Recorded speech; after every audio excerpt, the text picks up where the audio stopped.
तो भाई देखते हैं कि क्या है मैसेज ऑफ द डे।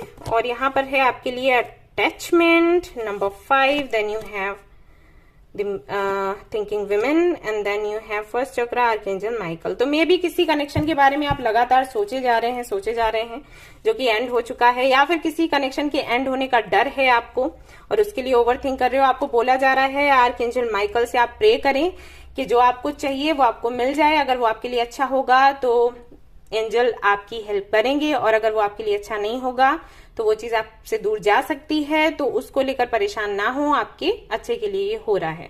ठीक है, बहुत ज्यादा अटैचमेंट की एनर्जी में है, अपने थर्ड आई चक्रा पर काम करें।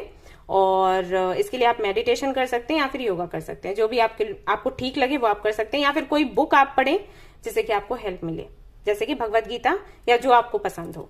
ओके, ऑलराइट गाइस, तो ये थी आपकी रीडिंग। आई होप कि आपको पसंद आई हो। अगर पसंद आई है तो लाइक जरूर करें।